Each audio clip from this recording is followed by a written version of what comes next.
Rapunzel, from Grimm's Fairy Tales, by Jacob and Wilhelm Grimm. There were once a man and a woman who had long in vain wished for a child. At length the woman hoped that God was about to grant her desire. These people had a little window at the back of their house, from which a splendid garden could be seen, which was full of the most beautiful flowers and herbs.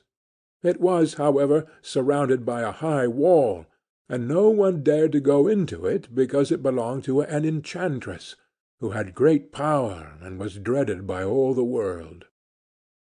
One day the woman was standing by this window and looking down into the garden, when she saw a bed which was planted with the most beautiful rampion, and it looked so fresh and green that she longed for it. She quite pined away, and began to look pale and miserable. Then her husband was alarmed, and asked, "What ails you, dear wife?" "Ah," she replied, "if I can't eat some of the rampion which is in the garden behind our house, I shall die." The man, who loved her, thought, "Sooner than let your wife die, bring her some of the rampion yourself, let it cost what it will." At twilight he clambered down over the wall into the garden of the enchantress, hastily clutched a handful of rampion, and took it to his wife. She at once made herself a salad of it, and ate it greedily. It tasted so good to her, so very good, that the next day she longed for it 3 times as much as before. If he was to have any rest, her husband must once more descend into the garden. In the gloom of evening, therefore, he let himself down again, but when he had clambered down the wall he was terribly afraid, for he saw the enchantress standing before him.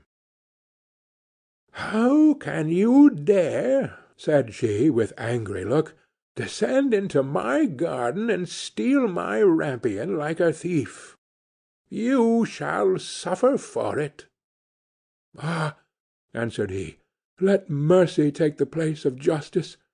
I only made up my mind to do it for necessity. My wife saw your rampion from the window, and felt such a longing for it that she would have died if she had not got some to eat." Then the enchantress allowed her anger to be softened, and said to him, "If the case be as you say, I will allow you to take away with you as much rampion as you will. Only I make one condition. You must give me the child which your wife will bring into the world. It shall be well treated, and I will care for it like a mother." The man in his terror consented to everything, and when the woman was brought to bed, the enchantress appeared at once, gave the child the name of Rapunzel, and took it away with her. Rapunzel grew into the most beautiful child under the sun. When she was 12 years old, the enchantress shut her into a tower, which lay in a forest, and had neither stairs nor door, but quite at the top was a little window. When the enchantress wanted to go in, she placed herself beneath it, and cried, "Rapunzel, Rapunzel, let down your hair to me." Rapunzel had magnificent long hair, fine as spun gold, and when she heard the voice of the enchantress, she unfastened her braided tresses, wound them round one of the hooks of the window above, and then the hair fell 20 ells down, and the enchantress climbed up by it. After a year or 2 it came to pass that the king's son rode through the forest and passed by the tower. Then he heard a song, which was so charming that he stood still and listened. This was Rapunzel, who in her solitude passed her time in letting her sweet voice resound. The king's son wanted to climb up to her, and looked for the door of the tower, but none was to be found. He rode home, but the singing had so deeply touched his heart that every day he went out into the forest and listened to it. Once, when he was thus standing behind a tree, he saw that an enchantress came there, and he heard how she cried, "Rapunzel, Rapunzel, let down your hair to me." Then Rapunzel let down the braids of her hair, and the enchantress climbed up to her. "If that is the ladder by which one mounts, I too will try my fortune," said he, and the next day, when it began to grow dark, he went to the tower and cried, "Rapunzel, Rapunzel, let down your hair to me."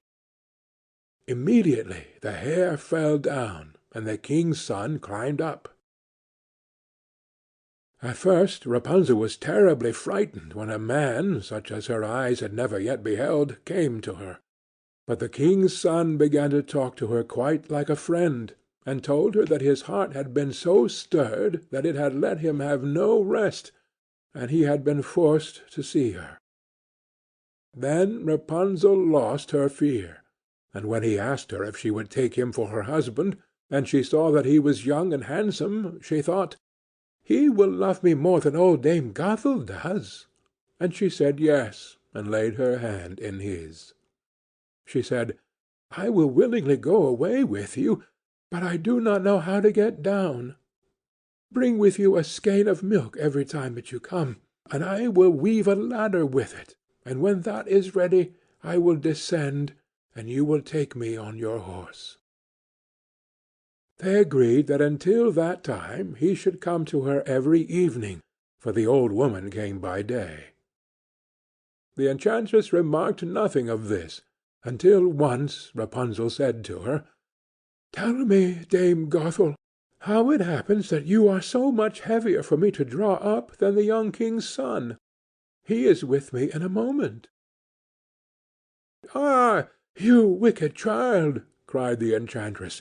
"What do I hear you say?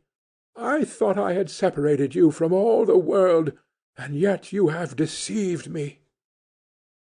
In her anger she clutched Rapunzel's beautiful tresses, wrapped them twice around her left hand, seized a pair of scissors with the right, and snip, snap, they were cut off, and the lovely braids lay on the ground. And she was so pitiless that she took poor Rapunzel into a desert, where she had to live in great grief and misery.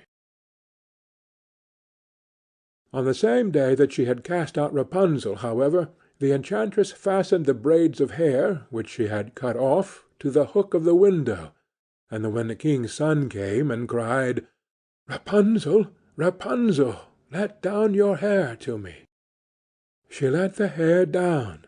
The king's son ascended, but instead of finding his dearest Rapunzel, he found the enchantress, who gazed at him with wicked and venomous looks. "Aha!" she cried mockingly. "You would fetch your dearest, but the beautiful bird sits no longer singing in the nest. The cat has got it, and will scratch out your eyes as well. Rapunzel is lost to you.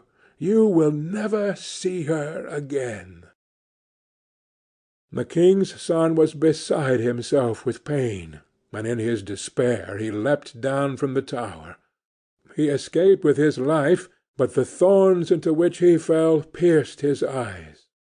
Then he wandered quite blind about the forest, ate nothing but roots and berries, and did naught but lament and weep over the loss of his dearest wife.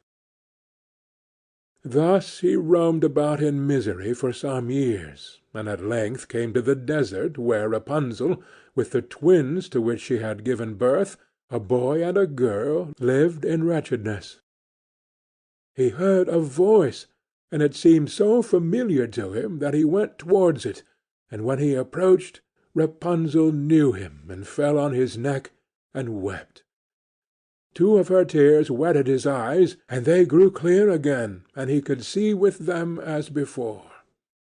He led her to his kingdom, where he was joyfully received, and they lived a long time afterwards, happy and contented.